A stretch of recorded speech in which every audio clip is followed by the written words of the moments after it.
Hello dear students, मैं हूं मिथिलेश कुमार और आप सभी लोगों का स्वागत करता हूं उदित फार्मेसी के ऑनलाइन लर्निंग प्लेटफॉर्म पर। कैसे हैं आप सभी लोग?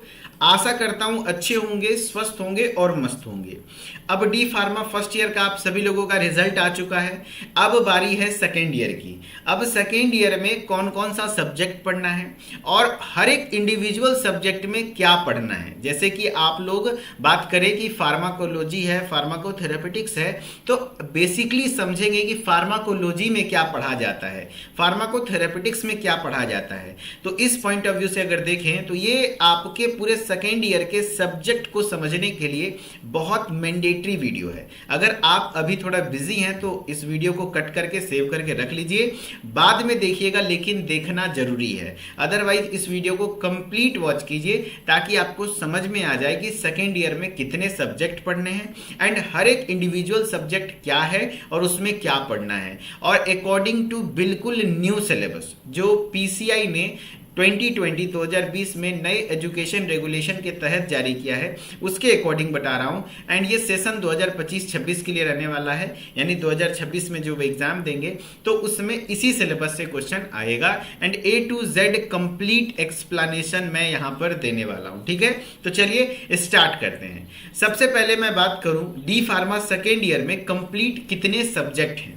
तो टोटल अगर मैं बात करूं बेस्ड ऑन न्यू सिलेबस जो पीसीआई के द्वारा नया सिलेबस जारी किया गया है ER 2020। सर ये ER 2020 क्या है? तो पीसीआई का पहले सिलेबस अलग था। पीसीआई मतलब है फार्मेसी काउंसिल ऑफ इंडिया, जो इंडिया में फार्मेसी के एजुकेशन को रेगुलेट करती है। ठीक है, यही सिलेबस वगैरह डिसाइड करने का काम करती है।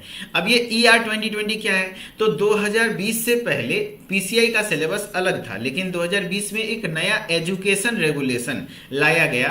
एजुकेशन रेगुलेशन होता है ER का मतलब, जिसके तहत सिलेबस चेंज कर दी गई। एंड यहाँ पर फिर बताया गया कि अब सेकेंड ईयर में टोटल 6 सब्जेक्ट पढ़ना है। तो जो आज इस सेशन में आप हैं, अभी फिलहाल यही सिलेबस चल रहा है, तो टोटल 6 सब्जेक्ट आपको पढ़ना है। 6 सब्जेक्ट के नाम की मैं बात करूं तो पहला सब्जेक्ट है आपका फार्माकोलॉजी, दूसरा सब्जेक्ट है फार्माकोथेरेपेटिक्स, तीसरा सब्जेक्ट है आपका बायोकेमिस्ट्री एंड चौथा सब्जेक्ट है आपका कम्युनिटी फार्मेसी एंड मैनेजमेंट, पांचवा सब्जेक्ट है हॉस्पिटल एंड क्लिनिकल फार्मेसी, छठा सब्जेक्ट है फार्मेसी लॉ एंड एथिक्स। ये टोटल 6 सब्जेक्ट हैं। हाँ, जो बीटी यूपी से हैं, जितने भी बच्चे खास करके यूपी के बीटी यूपी से एफिलिएटेड कॉलेज से पढ़ाई कर रहे हैं, तो उनको एक अलग से सब्जेक्ट पढ़ना पड़ता है जिसका नाम होता है EENDM, यानी environmental education and disaster management, जो कि स्पेशल सिर्फ बीटी यूपी अपने ओर से लेता है 50 मार्क्स का क्वेश्चन। अदरवाइज ऑल इंडिया आप चाहे किसी भी स्टेट से हैं, मात्र आपको 6 सब्जेक्ट पढ़ना है, यूपी वाले को 7 सब्जेक्ट पढ़ना है। एंड ये सब्जेक्ट मात्र 50 नंबर का होता है और सब सब्जेक्ट 100 नंबर का होता है। ठीक है, हाँ, तो टोटल 6 सब्जेक्ट हो गए। अब इंडिविजुअली चलिए समझते हैं हर एक सब्जेक्ट क्या है। सबसे ज्यादा इंपॉर्टेंट सब्जेक्ट जो होता है, जो इंटरेस्टिंग और कह सकते हैं कॉम्प्लेक्स भी होता है, फार्माकोलॉजी और फार्माकोथेरेपेटिक्स। कोई भी कॉम्प्लेक्स चीजें इंटरेस्टिंग तब हो जाएगी जब आपको कोई अच्छा एक्सप्लेन करने वाला मिल जाए, जो समझाने वाला। समझ में नहीं आएगा तो सबसे खराब सब्जेक्ट हो जाएगा, एंड समझ में आएगा तो इस सब्जेक्ट से आप प्यार कर बैठेंगे। और ये फार्माकोलॉजी और थेरेपेटिक्स सेकेंड ईयर के न्यू बैच में मैं खुद ही पढ़ाऊंगा। अगर फार्माकोलॉजी की बात करें तो फार्माकोलॉजी में क्या पढ़ना होता है? तो फार्माकोलॉजी में हम लोग बेसिकली यहां पर देखो, फार्माकोलॉजी 2 वर्ड से बना हुआ है। एक है फार्माकोन, दूसरा है लोगोस। फार्माकोन का मतलब होता है ड्रग्स, ड्रग्स मतलब होता है दवा, और लोगोस मतलब स्टडी, यानी दवाओं का अध्ययन। तो सर हम लोग फर्स्ट ईयर में भी तो दवा का अध्ययन किए, स्टैटिस्टिक्स में भी दवाओं के बारे में पढ़े थे। फार्माकोलॉजी कैसे डिफरेंट है सर फार्माकोग्नोसी से, स्टैटिस्टिक्स से? तो देखना, ध्यान से सुनना। फार्माकोलॉजी में हम लोग ड्रग्स के बारे में पढ़ते हैं, लेकिन क्या पढ़ते हैं ड्रग्स के बारे में? तो ड्रग्स का यूज पढ़ते हैं, ड्रग्स का इफेक्ट पढ़ते हैं, ड्रग्स का हम लोग मैकेनिज्म ऑफ एक्शन पढ़ते हैं। जैसे एक काफी पॉपुलर दवा है जो आप सुने होंगे, काफी प्रचलित दवा है मेफ्टाल स्पास, जिसमें इसका ये ब्रांड नाम है मेफ्टाल स्पास। इसमें अगर कंपोजिशन की मैं बात करूं तो इसमें मेफेनामिक एसिड और डाइसाइक्लोमिन हाइड्रोक्लोराइड है। ठीक है, हाँ, तो मेफेनामिक एसिड और डाइसाइक्लोमिन इसका मेन एक्टिव ड्रग है। तो इसका, इस दवा के बारे में हम लोग यहां पर पढ़ेंगे कि मेफेनामिक एसिड हमारे बॉडी में क्या इफेक्ट शो करता है और कैसे करता है। जैसे आपको पता होगा मेफ्टाल स्पास कब देते हैं, तो पेट दर्द में, खास करके कब, जब एब्डोमिनल क्रैम्प्स, जैसे यहाँ पर देखिए दीदी जी को क्या हुआ है, पेट में दर्द हो रहा है, किस वजह से, तो ये हॉट वाटर का बैग लेकर बैठी हैं, तो एब्डोमिनल क्रैम्प्स हैं, पीरियड्स की वजह से बहुत ज्यादा दर्द हो रहा है, तो कई सारी महिलाओं को ऐसा होता है, तो उस कंडीशन में वो मेफ्टाल स्पास को ले सकती हैं और आप सजेस्ट भी करते हैं। तो ये मेफ्टाल स्पास में एक्चुअली होता क्या है, मेफेनामिक एसिड। तो यहाँ पर फार्माकोलॉजी सब्जेक्ट में आप एक्चुअली जैसे मेफेनामिक एसिड के बारे में पढ़ेंगे, एंड मेफेनामिक एसिड क्या करता है, बॉडी में इफेक्ट क्या है, तो इफेक्ट है भैया पेट दर्द को आराम करता है। कैसे पेट दर्द को आराम करता है, तो जो आपके बॉडी के स्मूथ मसल्स हैं, है ना, जैसे यूट्रस वगैरह का स्मूथ मसल्स है, उसको रिलैक्स करता है, उसके जो कॉन्ट्रैक्शन है ना, उसमें जो संकुचन हो रहा है, उस संकुचन को कम करता है, जिस वजह से कहीं ना कहीं दर्द कम होता है। तो यहां पर आपका मेफेनामिक और डाइसाइक्लोमिन मिलकर के ये काम करता है। तो फार्माकोलॉजी में हम लोग दवाओं के बारे में पढ़ते हैं। देखो मैं एकदम हिंदी में लिख दिया हूं, यह एक बहुत महत्वपूर्ण शाखा है जो दवाओं के प्रभाव मतलब इफेक्ट, उपयोग, यूज, कहां यूज करना है, शरीर में कैसे काम करता है, उसके बारे में अध्ययन करते हैं फार्माकोलॉजी। इससे समझ में आया होगा कितना इंपॉर्टेंट सब्जेक्ट है। It is very important branch which studies the effect, uses and how they work in the body of drugs में हमारा बॉडी कैसे काम करता है। यह विज्ञान, देखो क्या कह रहा है, यह विज्ञान दवाओं के विकास, संरचना और क्रियान्वयन के माध्यम में से बीमारियों के इलाज में मदद करता है। यानी this science helps in the treatment of disease through the development of drug, यानी कि डिजीज के ट्रीटमेंट में मेनली हेल्प होता है। लेकिन मेनली यहाँ पर क्या है, दवाओं के किसके क्या क्या पढ़ते हैं, इफेक्ट्स पढ़ते हैं, यूजेस पढ़ते हैं, एंड हाउ दे वर्क यानी मैकेनिज्म ऑफ एक्शन, कैसे काम करता है। ये तो मैं एक एग्जांपल दिया, बाकी आपके फार्माकोलॉजी में ड्रग्स भरे पड़े हैं, ठीक है। हाँ, अब इसी का एक और एलाइड सब्जेक्ट है फार्माकोथेरेपेटिक्स, जो कि बहुत अगेन इंपॉर्टेंट सब्जेक्ट है।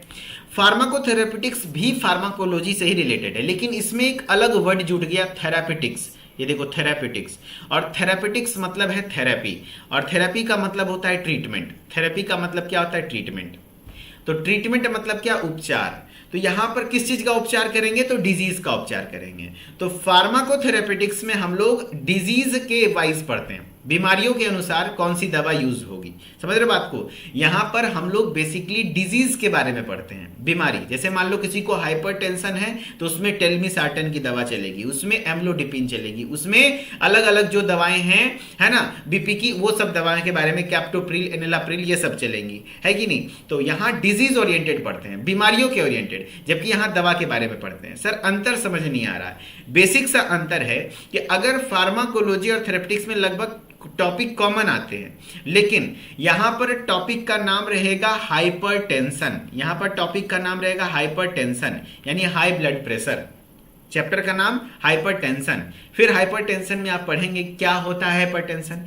हाइपरटेंशन यानी हाई ब्लड प्रेशर किस किस कारण की वजह से होता है, एंड उसमें कौन कौन सी प्रमुख दवाएं यूज होती हैं, ठीक है। लेकिन यहां पर उसी टॉपिक का नाम होगा एंटी हाइपरटेंसिव ड्रग्स, यानी हाइपरटेंशन को ट्रीट करने वाले दवाओं के बारे में। तो यहां दवा के बारे में डिटेल में पढ़ते हैं और यहां पर बीमारी के बारे में डिटेल में पढ़ते हैं। तो ये दोनों सब्जेक्ट एक दूसरे से रिलेटेड है, और बिल्कुल अच्छे से समझने पर आप बहुत अच्छे तरीके से समझेंगे लॉजिकली कि कैसे जनरल प्रैक्टिस अगर आप करते होंगे या खुद भविष्य में करने की सोच रहे हैं, बहुत हेल्प करेगा ये सब्जेक्ट। और मेरा अनुभव रहा है, मैं डॉक्टर के साथ काम भी किया हूँ, जनरल प्रैक्टिस भी करता हूं, अपना खुद का स्टोर भी है, तो बहुत हेल्प करता है ये कोलॉजी और थेरेपेटिक्स। तो इस दो सब्जेक्ट पर कमांड आपको बनाना है, जो कि मैं आपको बना के दूंगा, जो कि डी फार्मा सेकेंड ईयर का न्यू बैच स्टार्ट हो रहा है 1 अगस्त से उदित फार्मेसी के ऐप पर, जहां मैं खुद पढ़ाऊंगा एकदम आराम से, धीरे धीरे। देखो क्या कह रहा है, फार्माकोथेरेपेटिक्स क्या है, क्या कह रहा है, फार्माकोथेरेपेटिक्स वह फार्माकोलॉजी का ही एक शाखा है, यह भी फार्माकोलॉजी का ही शाखा है, लेकिन यहां पर दवाओं का उपयोग रोगियों के चिकित्सा में करने पर माध्यमिक ध्यान केंद्रित करती है। यानी कि दवाओं का उपयोग ट्रीटमेंट बेसिस पर, किस चीज के ट्रीटमेंट में, किस बीमारी के ट्रीटमेंट पर। अगर सिंपल सा समझें तो यहां पर दवा के बारे में पढ़ते हैं, यहां पर बीमारी के बारे में पढ़ते हैं, है ना। यहां पर डिजीज ओरिएंटेड पढ़ते हैं, यहां ड्रग्स ओरिएंटेड पढ़ते हैं, ठीक है। और एक दूसरे से कॉमन टॉपिक होता है तो पढ़ने में मजा आता है, ठीक है। अब है तीसरा number chapter, biochemistry and clinical pathology. अब यहाँ पर दो सब्जेक्ट एक ही है, बायोकेमिस्ट्री एंड क्लिनिकल पैथोलॉजी, लेकिन दो पार्ट हो जाता है। एक हो जाता है जो बायोकेमिस्ट्री वाला पार्ट है। बायोकेमिस्ट्री में हम लोग मेनली क्या पढ़ते हैं, जैसे कार्बोहाइड्रेट हो गया, प्रोटीन हो गया, फैट हो गया, विटामिन हो गया, न्यूक्लिक एसिड हो गया। जैसे देखो लिखा हुआ है ना, protein, carbohydrate, lipid, nucleic acid, ये सब कुछ अलग अलग जो बायोमोलिक्यूल्स हैं, इन सभी का स्ट्रक्चर और कैसे बॉडी में क्या रिक्वायरमेंट है, यानी इस सब के स्ट्रक्चर के बारे में पढ़ते हैं। एंड इसका कैसे क्या, इसकी कमी से क्या रोग वगैरह होता है, वो सब पढ़ते हैं। बायोकेमिस्ट्री के सब्जेक्ट में ही एक एलाइड पार्ट है क्लिनिकल पैथोलॉजी, जो लैब से रिलेटेड पढ़ते हैं, जिसमें blood test, urine test, serum test के बारे में पढ़ते हैं कि कैसे ये सब चीजें क्या कहते हैं, कैसे ब्लड टेस्ट होता है, कैसे यूरिन टेस्ट होता है, कैसे स्पूटम टेस्ट होता है, ये सब यहाँ पर पढ़ते हैं। तो biochemistry and clinical pathology subject में क्या पढ़ते हैं, बेसिकली हम लोग जो बायोमोलिक्यूल्स हैं, जैसे कार्बोहाइड्रेट, फैट, प्रोटीन, कार्बोहाइड्रेट नाम से एक चैप्टर ही मिलेगा, वहां पर ग्लूकोज, फ्रक्टोज, गैलेक्टोज सबका स्ट्रक्चर पढ़ना होता है, ठीक है।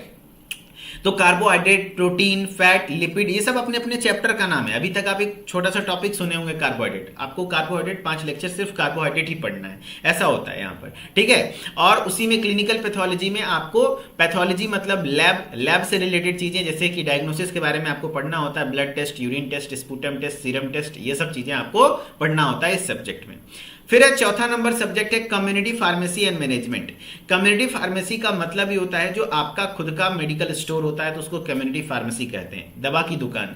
तो उसको दवा के दुकान के बारे में पढ़ते हैं, उनसे मैनेजमेंट है ना, यानी बेसिकली यहाँ पर आप कम्युनिटी फार्मेसी यानी कि मेडिकल स्टोर के बारे में पढ़ते हैं एंड दवाओं की जानकारी होती है एंड किस प्रकार से यहाँ पर कम्युनिकेशन स्किल वगैरह काफी इंप्रूव होगा कि पेशेंट से कैसे डील करता है। जैसे ये फार्मासिस्ट है तो ये पेशेंट से कैसे डील कर रहा है, ये जैसे डॉक्टर है पेशेंट से कैसे डील कर रहा है, तो ये सब चीजें आप यहाँ पर पढ़ेंगे। फिर उसके बाद आता है hospital and clinical pharmacy. Hospital में अगर कोई फार्मासिस्ट जॉब करता है तो उसका क्या रोल है, एंड हॉस्पिटल में फार्मासिस्ट कैसे कैसे दवाओं को स्टोर करता है, उसके मैनेजमेंट करने के बारे में, यानी हॉस्पिटल रिलेटेड यहाँ पर पढ़ते हैं। अस्पताल से रिलेटेड क्लिनिकल फार्मेसी के बारे में पढ़ते हैं, जो हॉस्पिटल में फार्मासिस्ट का क्या क्या रोल है and different types of hospital वगैरह के बारे में यहाँ पर पढ़ते हैं, जो कि काफी इंपॉर्टेंट सब्जेक्ट रहने वाला है। छठा नंबर सब्जेक्ट है pharmacy law and ethics. Pharmacy मतलब हो गया क्या, फार्मेसी जो आप पढ़ रहे हैं लॉ एंड एथिक्स है ना। लॉ मतलब होता है क्या, नियम, तो नियम और कानून यहां पर पढ़ना है, इसी को फार्मास्यूटिकल ज्यूरिस्प्रूडेंस कहते हैं। तो पूरे आपका जो दवा का वितरण है, दवा का नियम, दवा को क्या कहते हैं डिस्पेंस करना होता है, सबका कहीं ना कहीं नियम है, नियम कानून है। फार्मेसी में लॉ है बना हुआ, अगर कोई गलत करते हैं तो उसका भी सजा होगा। तो सारी चीजें लॉ एंड एथिक्स बनी हुई हैं, जैसे अलग अलग एक्ट होता है, drug and cosmetic act, poison act, अलग अलग चीजें हैं। तो इन सब के बारे में जितने भी फार्मेसी से जुड़े नियम एवं कानून हैं, ये सब कहां पर है, तो इस सब्जेक्ट में पढ़ना है, फार्मेसी लॉ एंड एथिक्स में। तो टोटल कितने सब्जेक्ट हो गए दोस्त, एक एक लाइन में बताओ। 6 सब्जेक्ट है। फार्माकोलॉजी में क्या पढ़ना है सर, ड्रग्स के बारे में पढ़ना है। ड्रग्स का क्या पढ़ना है सर, तो ड्रग्स के इंफॉर्मेशन क्या क्या, जैसे कि इफेक्ट क्या है, यूजेस क्या है, कैसे काम करता है, उसका क्लासिफिकेशन क्या है। फार्माकोथेरेपेटिक्स में सर बीमारी के बारे में पढ़ना है, डिजीज और उसका ट्रीटमेंट पढ़ना है, ठीक है। फिर बायोकेमिस्ट्री में सर, तो बायोकेमिस्ट्री में क्या पढ़ना है, तो उस बायोमोलिक्यूल्स के बारे में पढ़ना है, जैसे कार्बोहाइड्रेट, प्रोटीन, फैट, लिपिड वगैरह के बारे में पढ़ना है। एंड उसमें पैथोलॉजी वाले सेक्शन में कुछ टेस्ट के बारे में, जैसे blood test, urine test, serum test, sputum test, ये सब के बारे में पढ़ना है। कम्युनिटी फार्मेसी एंड मैनेजमेंट में कम्युनिटी फार्मेसी यानी कि जो एक मेडिकल स्टोर होता है उसको कैसे मैनेज करेंगे उसके बारे में आपको पढ़ना है, वहां पर कैसे पेशेंट से डील करेंगे, क्या कम्युनिकेशन स्किल होना चाहिए। Hospital and clinical pharmacy, hospital में जो फार्मासिस्ट जॉब करने के दौरान तो वहां पर क्या क्या चीजें आपको, जैसे ड्रग स्टोर के बारे में पढ़ते हैं, ड्रग स्टोर को कैसे मैनेज करते हैं, कैसे स्टोर करते हैं, हॉस्पिटल से रिलेटेड चीजें पढ़ते हैं। फार्मेसी लॉ एंड एथिक्स में फार्मेसी से जुड़े नियम एवं कानून के बारे में पढ़ते हैं हम लोग, ठीक है। हाँ, तो ये टोटल 6 सब्जेक्ट है।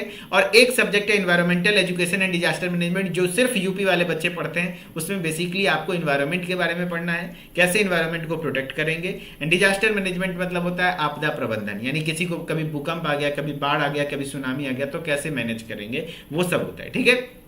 अब इस सेकेंड ईयर के लिए आपका कंप्लीट जो बच्चे पढ़ना चाहते हैं शुरू से, फुल कोर्स में देखिए आप लोगों ने फर्स्ट ईयर में पढ़ा, बहुत अच्छी बात है, क्रैश कोर्स से पढ़ा या टॉप 20 से पढ़ा। सेकेंड ईयर में आप शुरू से पढ़िए, सब्जेक्ट बिल्कुल नया है आपके लिए, समय लगेगा, लेकिन समय देंगे तो बहुत अच्छी तैयारी हो जाएगी और 1 से 2 घंटे डेली लाइव पढ़ना होगा। इसके लिए आपको सेकेंड ईयर का फुल कोर्स ज्वाइन करना चाहिए, जिसमें आपको फुल कोर्स का एडवांटेज क्या है ना, कि आपको अभी से लेकर के जितना भी सेकेंड ईयर का क्रैश कोर्स आएगा, टॉप 20 आएगा, वन शॉट रिवीजन सीरीज आएगा, सब कुछ फ्री ऑफ कॉस्ट मिल जाता है। आगे भविष्य में आपको क्रैश कोर्स परचेज नहीं करना होगा। आपने देखा होगा फर्स्ट ईयर में आपको क्रैश कोर्स परचेज नहीं करना पड़ा जो बच्चे फुल कोर्स में थे। तो और प्राइस भी अभी कम है क्योंकि हैवी डिस्काउंट चल रहा है, बताता हूं। इसमें आपको रिकॉर्डेड वीडियोस मिल जाएंगे, डेली लाइव क्लासेस 1 अगस्त से स्टार्ट हो रहा है तो 1 अगस्त से लाइव क्लास मिल जाएगा, ई बुक पीडीएफ नोट्स मिल जाएगा, चैप्टर वाइज एक्सरसाइज मिल जाएगा, चैप्टर वाइज टेस्ट भी होगा, एंड बाइलिंगुअली चीजें हिंदी इंग्लिश करके पढ़ाया जाएगा। एग्जिट एग्जाम का गाइडेंस अभी से दिया जाएगा क्योंकि आप लोगों के पास होते होते एग्जिट एग्जाम का अपडेट आ जाएगा, तो आप लोगों को साथ ही फ्री में एग्जिट एग्जाम की तैयारी भी करा देंगे इसी बैच में। एंड क्रैश कोर्स बिल्कुल फ्री मिल जाएगा। क्रैश कोर्स हमारा जो मार्च में आता है, मार्च या अप्रैल में, तो वो क्रैश कोर्स आपका बिल्कुल फ्री ऑफ कॉस्ट, अलग से पे नहीं करना होगा, इसी बैच में मिल जाएगा। एंड लाइव क्लास यहां पर 1 अगस्त से स्टार्ट होगा। इस कोर्स की प्राइस, इतनी सारी चीजें मिल रही हैं तो ज्यादा होगा? जी हाँ, ज्यादा तो है, लेकिन अभी फिलहाल डिस्काउंट चल रहा है। वैसे तो है कोर्स का प्राइस 1999, लेकिन अभी फिलहाल 1999 नहीं, मात्र 1499 का कोर्स है। एंड जो बच्चा इस वीडियो को देख करके अभी फिलहाल 1 अगस्त से पहले कोर्सेज को ज्वाइन करेगा ताकि शुरू से पढ़ पाए, उसके लिए एक और डिस्काउंट है कि ये 1499 भी आपको नहीं देना है, उसमें भी आपको 20% स्पेशल का कूपन कोड है। ये देखिए, आपको कूपन कोड दिख रहा होगा न्यू बैच के नाम से, वहां न्यू बैच के नाम से कूपन कोड दिखेगा, उसको जैसे अप्लाई करेंगे 20% और डाउन होगा, जिससे 310 रुपया माइनस हो जाएगा, आपको पड़ेगा मात्र 1199। 1199 में 1.5 साल की वैलिडिटी, 1.5 ईयर की वैलिडिटी के साथ आपको सेकेंड ईयर का कंप्लीट कोर्स मिलेगा, जहां पर मैं पढ़ाऊंगा कोलॉजी और therapeutics, Aditya sir biochemistry, Wasim sir hospital और कम्युनिटी फार्मेसी के एक्सपर्ट हैं जो कि दुबई से लाइव रहते हैं, बहुत एक्सपर्ट हैं, दुबई में जॉब करते हैं ये फार्मासिस्ट का, और हॉस्पिटल फार्मासिस्ट हैं, तो वो खुद पढ़ाएंगे। एंड मिस स्वाति सेजवानी जो कि आपको पढ़ाएंगी लॉ एंड एथिक्स, नियम और कानून। ठीक है, ये हैं आपके सेकेंड ईयर के फैकल्टीज, तो आप फटाफट से जरूर ज्वाइन करें। एंड जैसे फर्स्ट ईयर में आपने एग्जाम गाइड को पढ़ा था और बहुत अच्छे तरीके से स्कोर किया, वैसे ही सेकेंड ईयर के लिए भी एग्जाम गाइड बना हुआ है, तो मात्र 999 में 6 सब्जेक्ट का एग्जाम गाइड भी आप घर पर मंगवा सकते हैं। इन सभी के लिए आपको उदित फार्मेसी के ऐप पर विजिट करना होता है एंड वहीं पर कोर्सेज मिलते हैं। एंड एक हेल्पलाइन नंबर मैं दे दे रहा हूं, इस नंबर को सेव कर लेना, अगर कोई दिक्कत होगा तो इस नंबर पर कॉल कर लेना। ठीक है, 92 193 031 00। ठीक है, तो इन्फॉर्मेशन मिल जाएगा। बहुत बहुत धन्यवाद, तहे दिल से शुक्रिया। एंड जो लोग इंस्टाग्राम मिथिलेश सर ऑफिशियल से जुड़े हैं उनको बहुत बहुत शुक्रिया, अगर नहीं जुड़े हैं तो फटाफट से जुड़ जाइए ताकि हर एक अपडेट डी फार्मा से संबंधित आपको मिलता रहे। And thank you so much. और कैसा लगा वीडियो, अपना ओपिनियन कमेंट में जरूर बताइए। एंड अगर कोई और डाउट रहा हो तो कमेंट में वो भी बताइए, मैं जरूर रिप्लाई करूंगा। एंड इस वीडियो के नीचे आपके कमेंट्स को मैं जरूर पढ़ने वाला हूं कि क्योंकि ये आपके सेकेंड ईयर के सब्जेक्ट, सेकेंड ईयर के स्टार्टिंग का पहला वीडियो होने वाला है, जो आप कहीं ना कहीं चीजों को समझें कि कौन सा सब्जेक्ट क्या है। तो इसमें फीडबैक जरूर देना ना भूलिएगा और वीडियो को लाइक करके अपने दोस्तों के साथ शेयर कीजिएगा। Okay, thank you so much. फिर मिलते हैं नेक्स्ट इंफॉर्मेटिव वीडियो में। Okay, bye bye, take care.